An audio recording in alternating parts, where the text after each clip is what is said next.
Shalom saudara. Nanti malam kita akan dengar akan suatu hal yang luar biasa ya. Karena minggu lalu bagi saudara-saudara yang hadir kita 2 sesi ya, dari jam 5 sore sampai hampir jam setengah 10 malam. Kita itu dicekoki dengan fakta ya saudara. Itu bukan sekedar khotbah-khotbah biasa ya, menurut saya Pak Aruna itu adalah hal yang sedang terjadi dan yang akan terjadi. Dan bagi saudara-saudara ada yang dengerin sampai setengah 10 itu bengong gitu ya, termasuk saya, ya termasuk saudara juga pasti baik yang bengong kayak wow keadaan dunia ini kok sampai memukau sekali ya, bukan dalam keadaan yang tenang-tenang saja.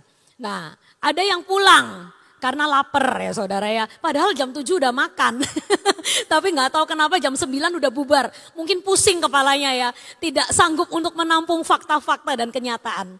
Tapi saudara, satu hal yang kita tahu, apapun yang akan terjadi di depan kita, kok Tuhan sudah memberi jaminan. Nanti sore kita akan terima sama-sama ya, jaminannya yaitu apa? Proteksi ilahi. Ya. Tapi saya itu hari ini dikasih tahu Tuhan juga, apa yang bagian yang harus kita lakukan. Ya, karena kadang kita itu pengennya instan saudara, ya. Proteksi ilahi, amin. Ya. Tapi kita harus ada hal-hal yang bagian kita yang kita harus lakukan juga. Ya, jangan cuman pengen terima tapi ternyata yang kita terima dari Tuhan itu tidak sanggup untuk kita jalani. Karena kita nggak strong enough untuk menampung apa yang dari Tuhan. Jadi hari ini saya dapat firman tentang yang namanya small habit big impact. Ya.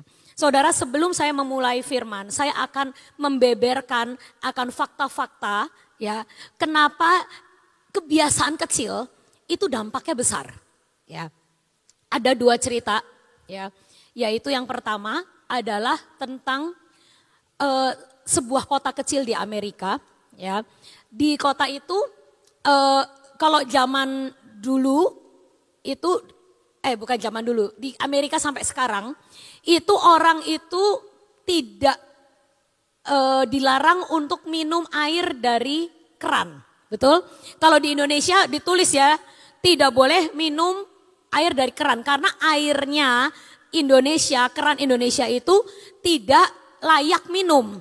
Nah, tapi kalau di negara-negara maju seperti Australia, Amerika, itu mereka itu air kerannya boleh diminum. Karena apa? Sama kota, sama pemerintahnya itu sudah disaring dan dibersihkan seperti udah jadi air RO. Ya, saudara tahu kan ada alat di Indonesia juga yang dari keran bisa langsung diminum pakai alat RO. Nah, kalau di negara-negara maju, RO-nya raksasa saudara. Jadi ditaruh di sumber mata air sehingga sebelum masuk ke kota-kota itu sudah tersaring dengan baik. Nah, di kota kecil itu seperti biasa semua orang minum dari air keran yang sama. Ya. Tapi suatu hari ada orang yang datang ke dokter gigi, lalu orang itu mau periksa gigi. Begitu dokter giginya meriksa gigi dia, dokter giginya itu ngomong, kamu bukan dari kota ini ya? Gitu.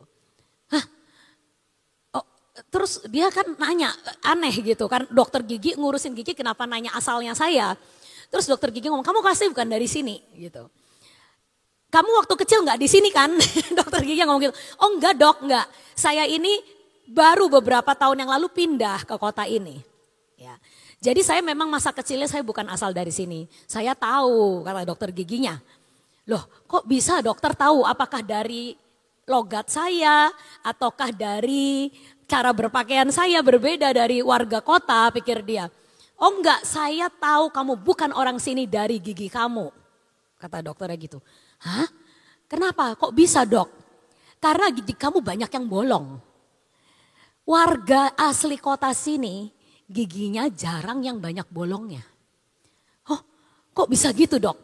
Rahasianya adalah karena pemerintahan kota kami itu selalu menambahkan fluoride atau zat untuk penguat gigi kepada sumber air minum kita.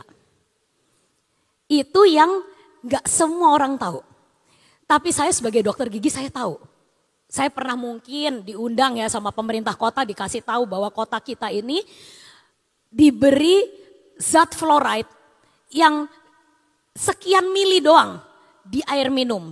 Jadi setiap berapa liter sekian mili dihitung sama pemerintah. Sehingga rasa airnya tidak berubah, sehingga kualitas air juga tidak terlalu berubah. Tapi zat fluoride ini yang akan berdampak setiap kamu minum, walaupun kamu minum air keran gak kerasa sedikit, itu dampak jangka panjangnya luar biasa. Sehingga orang asli kota ini giginya jarang bolong. Dan sampai tua jarang ompong. Kuat sekali. Sehingga begitu kamu buka mulut, kalau kamu penduduk asli kota ini, saya bisa tahu. Wah, kamu ini pasti penduduk sini. Dari kecil minum air kerannya kota ini. Tapi kamu ngelihat gigi kamu, udah pasti kamu pendatang. Nah, saudara, jadi ternyata konsumsi air keran bertahun-tahun itulah yang membuat perbedaan. Sehingga di saat nanti tua, ada yang ompong-ompong, ada yang kuat giginya. Ada yang bolong-bolong, ada yang enggak. Nah, jadi di saat kita menghadapi kelak masa-masa sulit itu, yang kita kerjakan hari-hari ini, itu penting. Benar? Jadi jangan minta instan, amin, terima kekuatan. Tapi kita tidak melatih otot-otot rohani kita di saat-saat ini. Padahal persiapan masa depan dimulai dari sekarang. Persiapan kita untuk menghadapi kesulitan di masa yang akan datang dimulai kapan? Harus sekarang. Kalau enggak kita enggak akan kuat. Kedua, cerita yang menarik lagi, saya lucunya waktu merenungkan ini, banyak cerita-cerita yang berdatangan dalam hidup saya ya. Yang kedua ini cerita tentang Pilates. Siapa di sini ibu-ibu yang dengar kata Pilates familiar? Nah, Pilates itu apa ibu-ibu? Olahraga senam ya. Senam tapi senamnya bukan nari-nari tapi stretching ya. Jadi melakukan gerakan repetisi berkali-kali. Kayak gini harus 40 kali 3. Nah, kalau kayak gini-gini doang gampang. Tapi kalau 40 kali 3 itu luar biasa ya. Kalau cuman gini-gini ya 10 kali enteng. Tapi kalau 40 kali 3 kayak gini, nah ototnya kerasa ya. Nah, ternyata olahraga Pilates ini menarik saudara. Ditemukan oleh seorang yang bernama Joseph Pilates. Jadi Pilates itu ternyata last name-nya dia ya. Joseph Pilates ini anak kecil yang sakit-sakitan. Ya, asma, ada penyakit kulit, ada penyakit macam-macam, pokoknya dari kecil sakit-sakitan. Suatu hari si Pilates ini dia ikut perang dan dia itu ada di kamp tawanan perang. Ya, jadi dia tuh nganggur. Kalau tawanan perang itu tidak disiksa saudara, tapi dianggurin ya. Karena negaranya lagi berperang, dia lagi jadi tawanan perang di negara musuh, ya kan? Menunggu diselamatkan oleh negaranya, ya kan? Karena kalau perang sudah selesai kan dia boleh balik ke negaranya itu. Tapi dia sementara ini jadi tawanan, jadi nganggur di penjara. Terus tiba-tiba dia tuh ngelihat ada kucing lagi stretching. Saudara tahu nggak kucing stretching?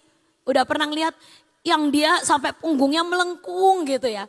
Terus dia tuh mikir, ini kucing kok gak pernah sakit ya. Gitu. Dia mikir, kucing kok gak pernah sakit. Kita manusia kok asma lah ini itu, kucing cuman berkeliaran di mana-mana kok gak sakit ya. Coba saya tuh pengen stretching kayak kucing. Jadi akhirnya dia stretching olahraga di dalam camp. Lalu dia itu iseng memakai, kalau zaman dulu itu kan ada kasur dari per. Ya. Per ranjangnya dia itu dibongkar sama dia, ranjangnya dipakai buat olahraga. Ya. Jadi kayak mungkin saya nggak tahu ya, pokoknya alatnya gimana sampai per itu mungkin buat kayak gini gitu ya saudara. Sampai akhirnya dia itu bisa menciptakan alat Pilates dari ranjang rumah sakit, ranjang penjara itu. Dan saudara tahu, dia itu lagi ngapain, teman-temannya kan nganggur juga kan. Teman-temannya kan tawanan perang yang nganggur. Jadi kamu lagi ngapain sih? Saya olahraga. Oh olahraga, kok aneh olahraganya pakai ranjang per.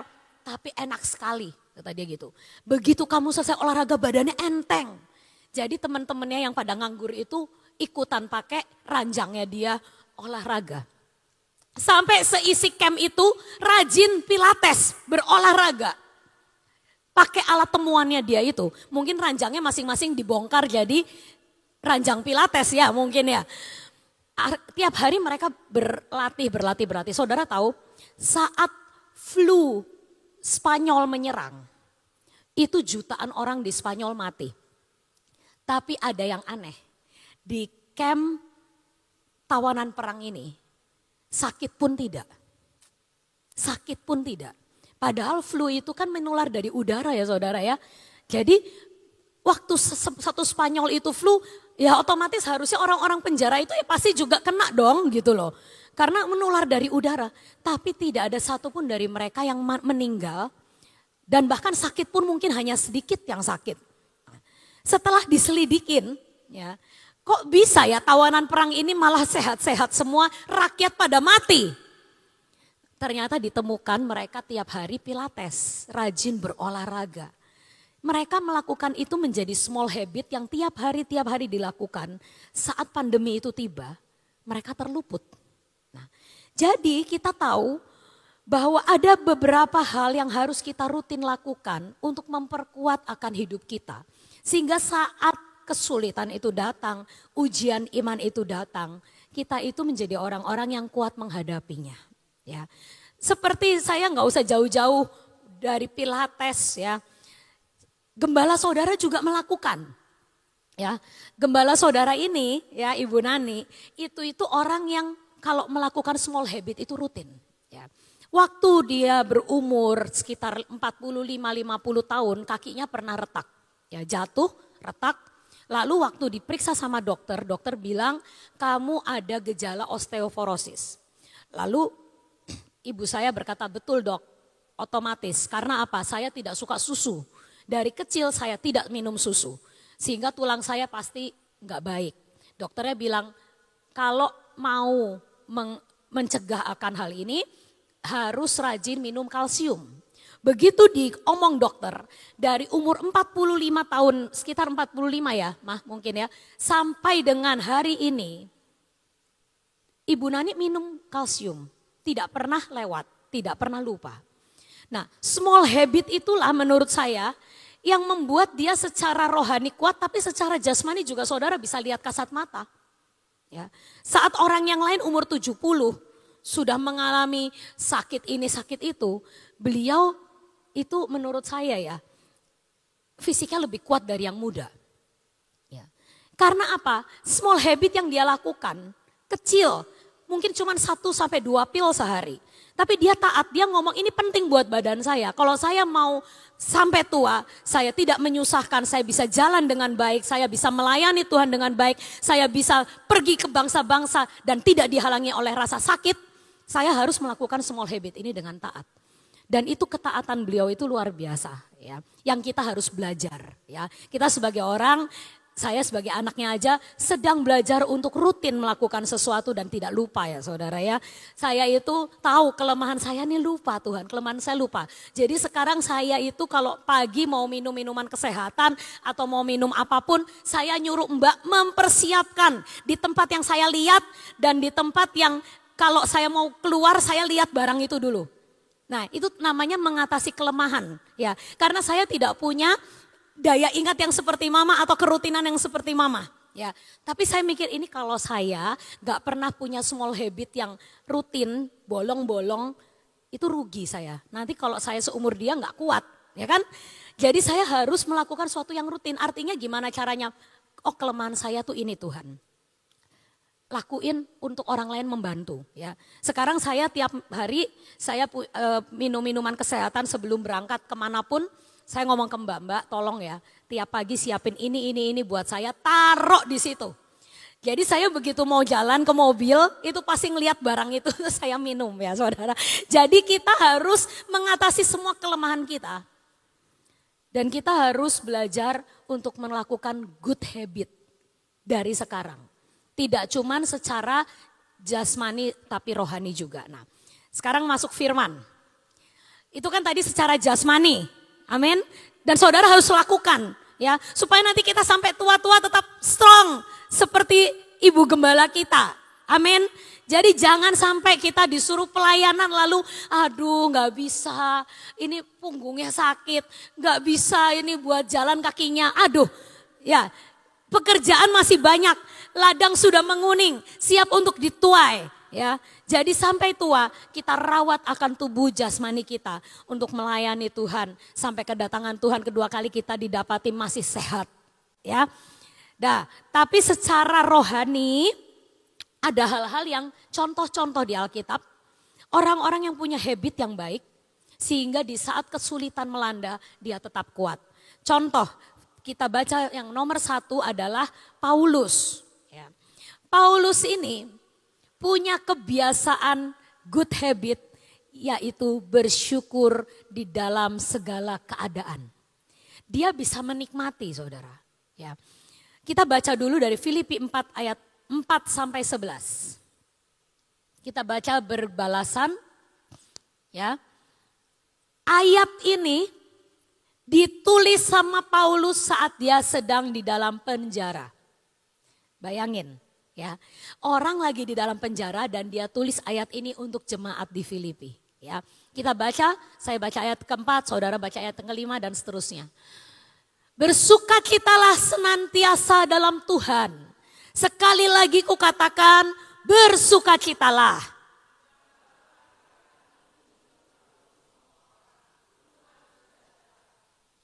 Janganlah hendaknya kamu khawatir tentang apapun juga.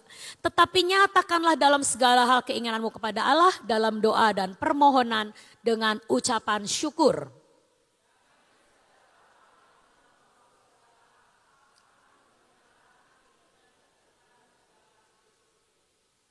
Jadi akhirnya saudara-saudara, semua yang benar, semua yang mulia, semua yang adil, semua yang suci, semua yang manis, semua yang sedap didengar, semua yang disebut kebajikan dan patut dipuji, pikirkanlah semuanya itu.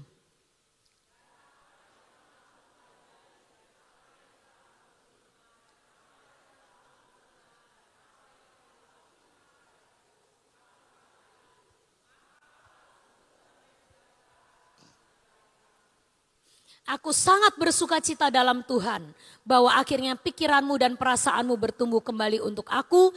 Memang selalu ada perhatianmu tapi tidak ada kesempatan bagimu. 11.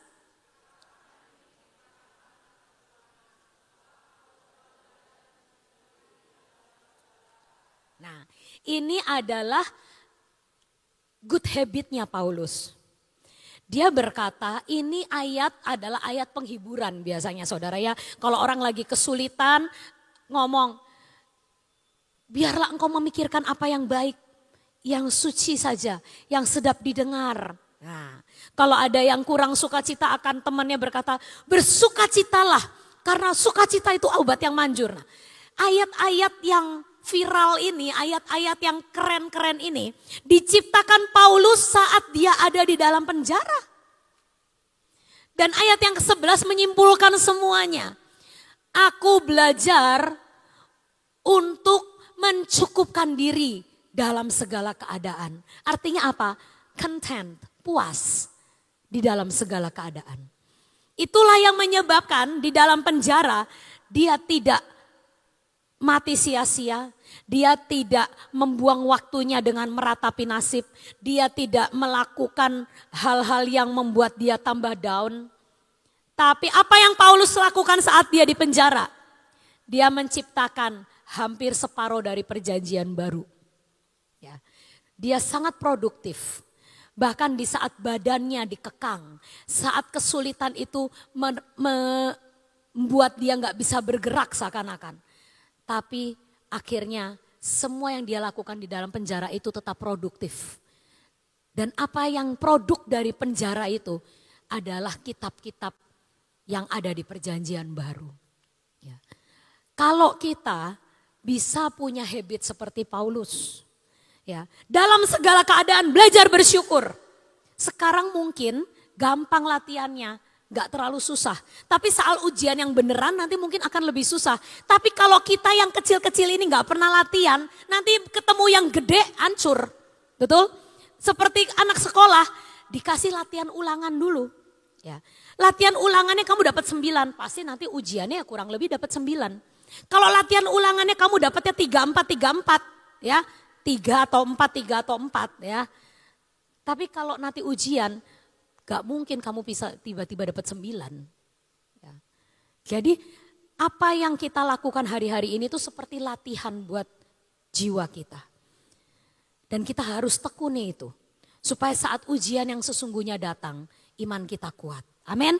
Jadi apa yang harus dilakukan? Nomor 1 kebiasaan apa? Bersyukur. Belajar.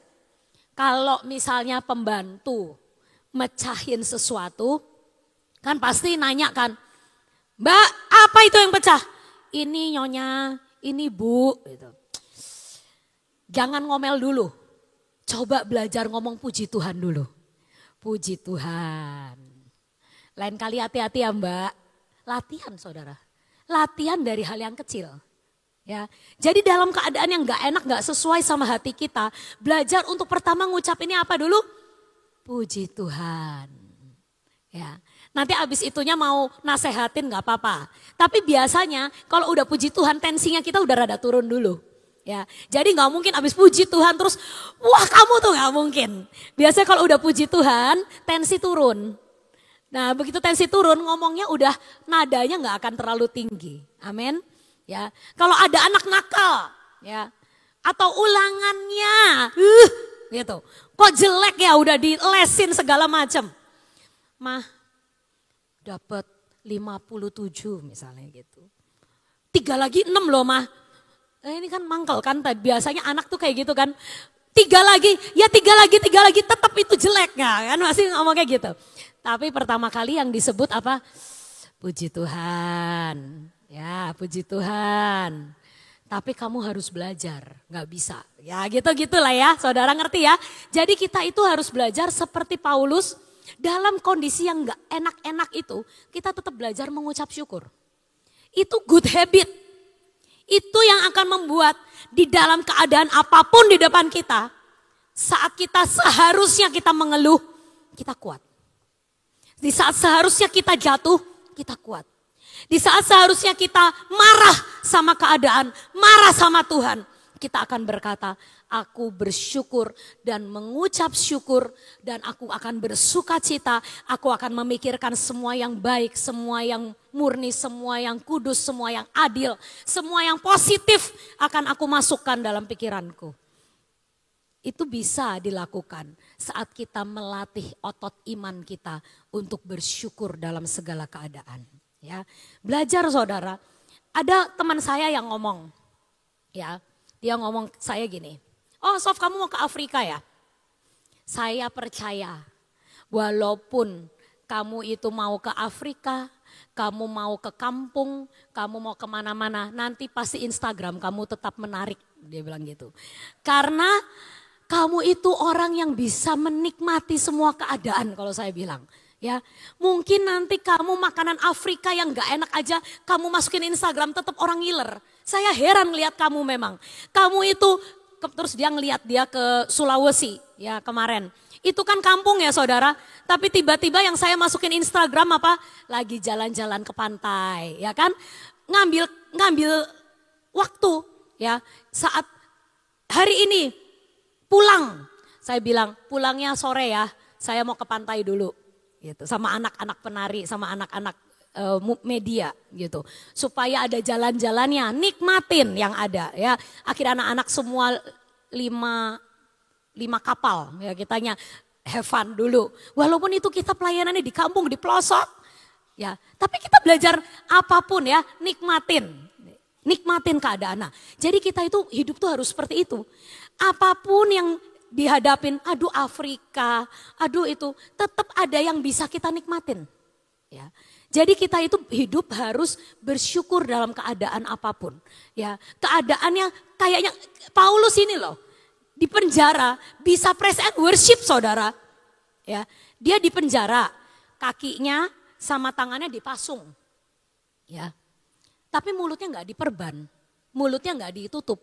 Jadi dia mikirkan, oh tangan saya nggak bisa buat nari, kaki nggak bisa. Tapi mulut saya masih kebuka ini. Yuk nyanyi. gitu. Daripada nggak ada penghiburan apa-apa, nggak ada TV, nggak ada apa kan di penjara zaman dulu ya. Tiba-tiba dia menyanyi dan apa yang terjadi? Ya, penjara itu akhirnya semua apa yang memasung dia itu terlepas. Ya, penjara itu gempa ya, kalau nggak salah waktu itu gempa terus semua terlepas. Jadi intinya adalah keadaan apapun yang mengikat kita, keadaan apapun yang menjerat kita, saat kita memakai hidup kita untuk bersyukur, itu kita bisa terlepas dari semua keadaan yang mengikat dan menjerat kita dan kita akan keluar sebagai pemenang ya. Jadi saudara, berlatihlah untuk bersyukur dalam segala keadaan, nikmati setiap musim di hidup kita, setiap proses dalam hidup kita, nikmatin, pasti ada nikmatnya. Ya. Saya juga berkata sama mama waktu itu, nemenin mama di Pineng, waktu beliau waktu itu ada operasi mium ya kan. Saya bilang, mah kita jadi bisa quality time ya 2 minggu ini ya. Pokoknya sama mama terus, biasanya kan aku sibuk, mama sibuk ya kan. Rumah sebelahan juga ketemunya kalau malam makan malam ya. Ini 2 minggu lihat mama terus, aku bersyukur. Ya, 2 minggu bisa ngeliat mama, mah mau gojek apa mah? Ya, di Pineng itu makanannya enak-enak ya saudara. Kayaknya restoran sepineng udah tak cobain semua lewat Gojek ya, nge-grab. Jadi tiap hari kerjaan saya pergi ke lobi, nge-grab bawa ke kamar. Makan bareng sama mama, ya kan? Jadi intinya adalah even keadaan kita jagain orang sakit, even kita hal yang nggak enak banget sih 2 minggu di rumah sakit misalnya gitu. Ada hal yang bisa kita nikmati. Belajar seperti Paulus. Penjara apapun yang kita lagi hadapin, nikmati. Ya, itu adalah karunia ya saudara yang harus kita pelajarin. Ada orang yang gampang bersyukur, ada orang yang susah bersyukur. Kalau saudara adalah tipe orang yang gampang bersyukur, saya ngomong gini, oh iya ya, saya bisa relate gitu. Tapi kalau yang orang yang senangnya cenderung ngomel, susah ini dilakuin. Harus latihan. Yang kedua, apa yang dilakukan oleh Daniel? Dia berdoa 3 kali sehari. Dia memiliki good habit ini. Pokoknya pagi dia sebelum melakukan apa-apa dia datang ke Tuhan. Siang saat mungkin dia kan kerja sama raja, dia ada lunch break, ya kan? Ada makan siang, waktu istirahat siang. Dia datang ke Tuhan lagi. Dan saat petang dia datang ke Tuhan. Kebiasaan ini pun dimiliki oleh Raja Daud. Ya, coba kita baca ayatnya, Mazmur 119 ayat 164. Ini Daud berkata apa? 7 kali dalam sehari aku memuji-muji engkau karena hukum-hukummu yang adil. Kalau kita berkata saya nggak punya waktu terlalu banyak untuk saat teduh. Nah saudara harus tertampar hari ini sama Raja Daud. Raja Daud komunikasi sama Tuhan berapa kali sehari katanya? 7 kali. Dia siapa sih Raja Daud? Raja. Yang ngurusin satu negara. Dia ngurusin satu negara tapi nyempetin 7 kali dalam sehari dia memuji Tuhan. Nah kalau misalnya kita ngomong, gak sempat loh saat teduh terlalu banyak gitu ya. Aduh masa apalagi 7 kali, 3 kali aja kayak Daniel aja susah. Saudara harus malu sama Raja Daud. Dia itu orang sibuk saudara. Ngurusi satu negara kok, sibuk, percayalah. Ya, masa kita yang bukan raja, bukan presiden, wali kota aja bukan, ya kan? Masa kita nggak bisa? Yang penting adalah kita itu mau komunikasi sama Tuhan. 2 orang ini, Daniel dan Daud, mereka itu orang sibuk. Daniel itu orang pemerintahan, Raja Daud itu ya raja gitu. Tapi mereka itu menyempatkan waktunya untuk berkomunikasi dengan Tuhan. Dan saya katakan habit yang ini harus banget kita punya juga. Apa? Dalam segala keadaan, dalam segala kondisi, dalam segala waktu kita terus bertanya-tanya sama Tuhan tentang apa yang harus kita lakukan. Kita menghadapi klien, kita doa dulu Tuhan ini ada mau klien datang. Saya sama Freddy juga gitu. Kalau kita mau pergi ke satu tempat untuk ngukur, untuk ketemu orang, kita akan berdoa Tuhan supaya pembicaraan kita baik. Supaya kita connect sama klien kita dengan baik. Supaya saat kita ngobrol, engkau yang buat semua obrolan kita menjadi baik. Supaya saling damai sejahtera, cocok, bekerja sama. Kalau misalnya kita mau ngajarin anak kita, mungkin mau ngajarin matematika, saya tuh ngeliat ya kalau di Reels, ibu-ibu kalau ngajarin matematika, anak tuh lucu-lucu saudara.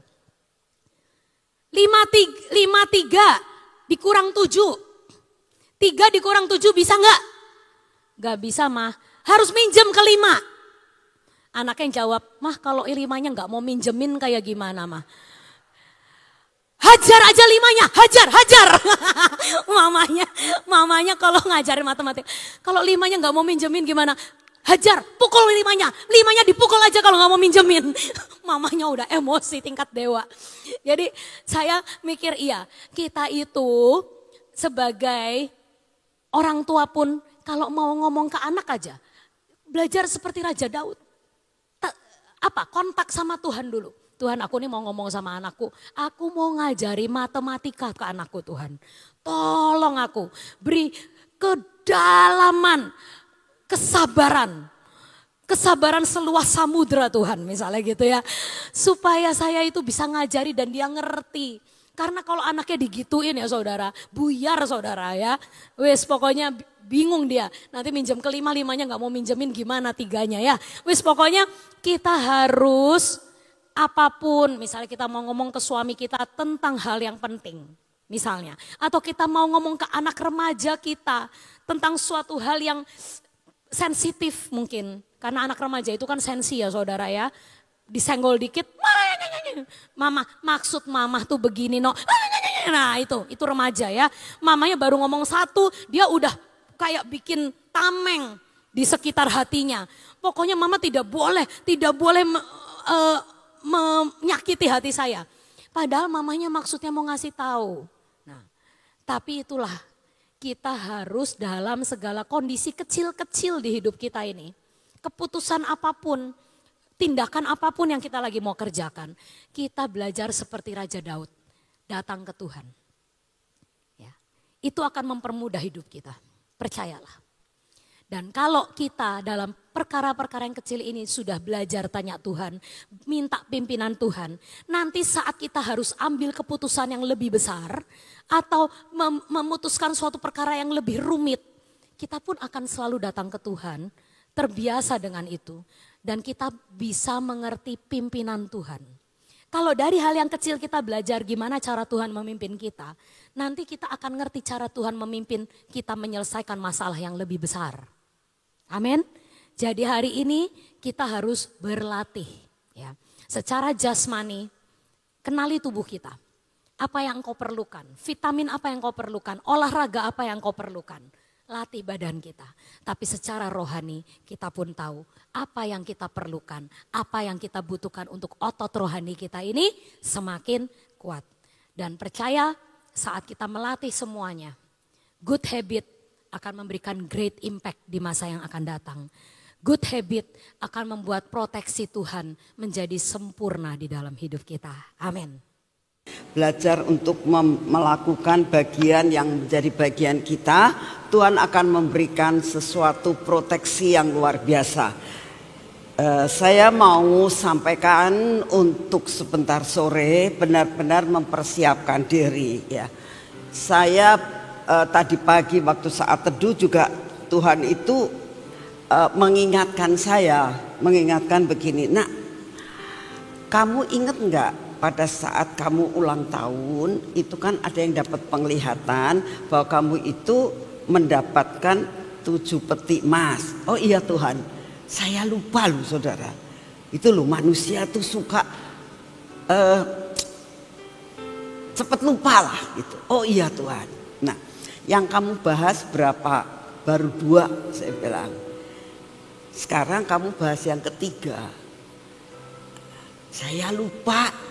Yang ketiga tuh dapat apa ya? Nah, lalu saya buka catatan. Oh, yang ketiga itu patok. Oh ya Tuhan. Jadi mulai saya belajar patok. Kamu tahu patok itu apa? Batas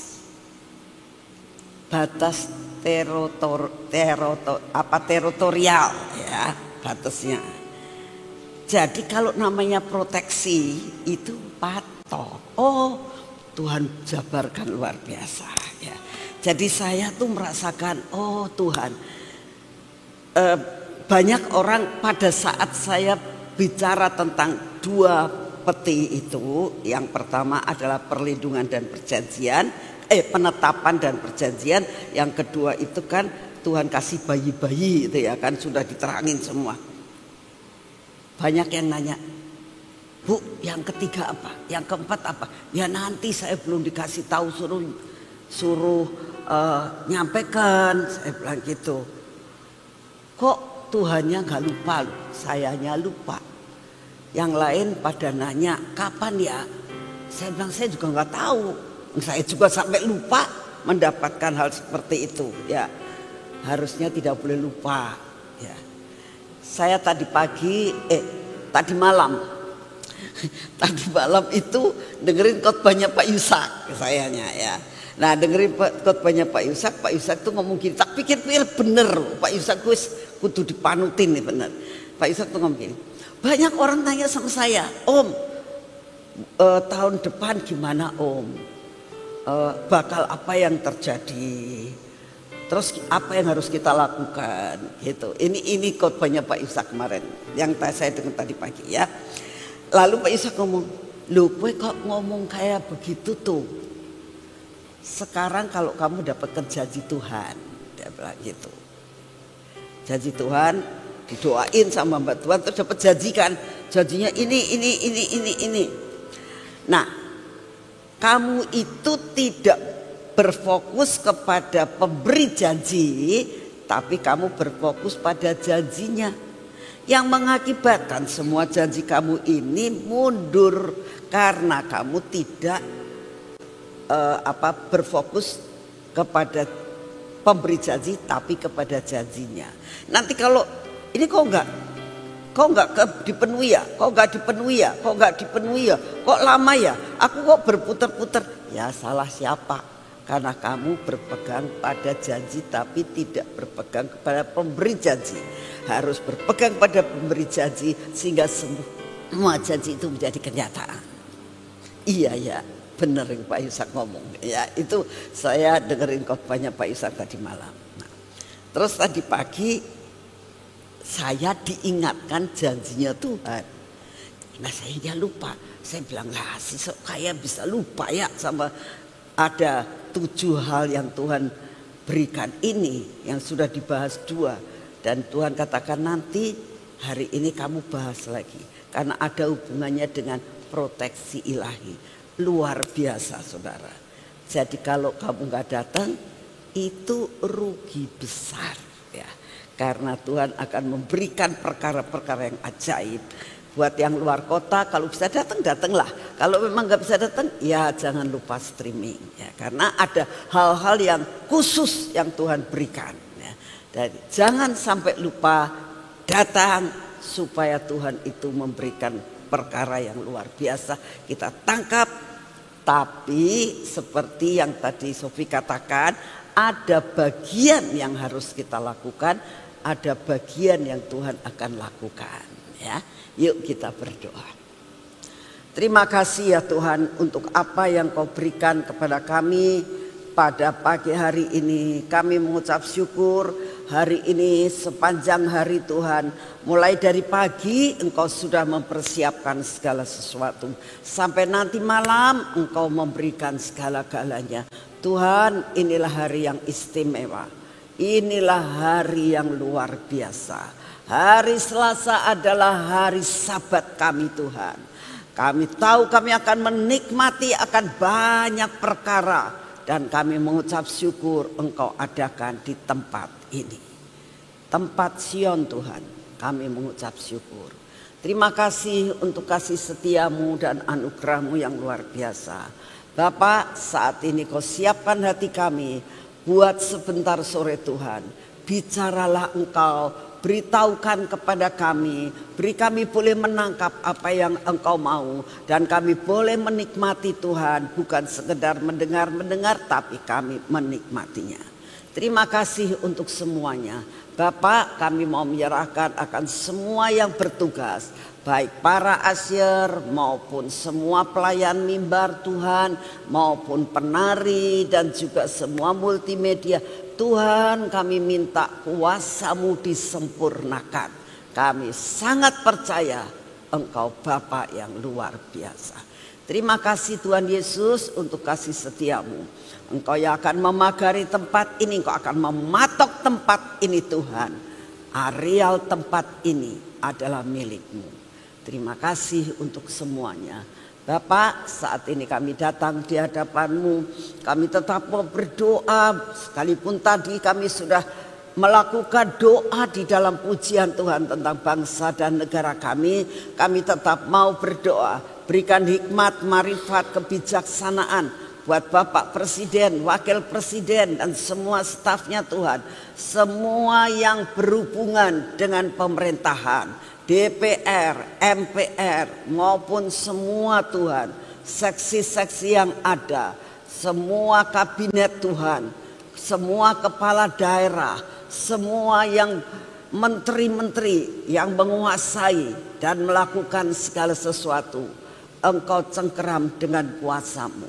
Semua peraturan yang akan dikeluarkan, semua peraturan yang digodok, semua undang-undang yang akan dikeluarkan buat bangsa ini, Tuhan, kami minta di dalam nama-Mu yang bukan berasal daripada-Mu dan tidak membawa kebaikan dan kemakmuran buat bangsa ini. Tolong Tuhan, Engkau batalkan semuanya. Engkau punya 1001 jalan untuk melakukan hal ini. Kami juga berdoa untuk semua rencana-rencana antikris yang akan dimasukkan kepada bangsa-bangsa seluruh dunia ini. Kalau belum waktunya Tuhan, Engkau sanggup mengundur, Engkau sanggup untuk membatalkan. Tuhan, ini doa yang kami naikkan setiap pagi di hadapan-Mu. Kalau belum waktunya, Engkau yang akan membatalkan.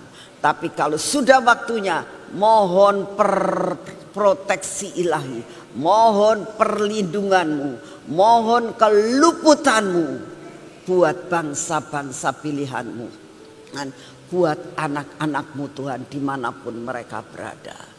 Terima kasih Bapak, ini doa yang kami naikkan di hadapan-Mu. Kami berdoa juga pada saat ini untuk bencana alam Tuhan. Banyak hal yang kami dengar saat-saat ini. Gempa bumi mulai terjadi dan muncul di mana-mana. Lempengan-lempengan bawah tanah, lempengan-lempengan di bawah gunung-gunung, lempengan-lempengan di bawah samudera raya lautan mulai bergeser. Tuhan, kami minta perlindungan yang daripada-Mu. Apapun yang terjadi, Kau buat minimal. Apapun yang terjadi untuk penggenapan semuanya Tuhan, luputkan anak-anak-Mu dimanapun mereka berada. Terima kasih untuk kasih setia-Mu. Bapak, saat ini kami juga berdoa untuk beban doa. Buat saat ini yang sakit, yang masih berobat, yang harus berhubungan dengan dokter, yang berbaring di rumah sakit. Kami mohon Kau yang akan turun tangan atas mereka. Beri kekuatan, beri kesembuhan. Kami juga berdoa Tuhan saat ini juga buat beban-beban yang lain. Masalah perekonomian, masalah anak-anak, masalah apapun juga yang menjadi tekanan, Engkau yang akan memberikan kekuatan dan penghiburan-Mu. Biarlah kami boleh menanggung kuk bersama-Mu Tuhan, dan kami akan merasa ringan. Terima kasih untuk kasih setia-Mu. Kami juga berdoa untuk seluruh perjalanan daripada saudara-saudara kami yang dari luar kota, yang akan datang ke kota ini untuk ikut ambil bagian pada sore hari ini. Kau berkati mereka untuk datang tidak terlambat. Terima kasih Bapak, terima kasih Tuhan Yesus, terima kasih Tuhan Roh Kudus. Dan saat ini kami minta kekuatan baru, kami minta daya tahan tubuh yang baru untuk dapat menyelesaikan akan bagian kami sampai garis akhir. Terima kasih untuk semua dalam nama Tuhan Yesus. Mari kita masuk dalam pengurapan.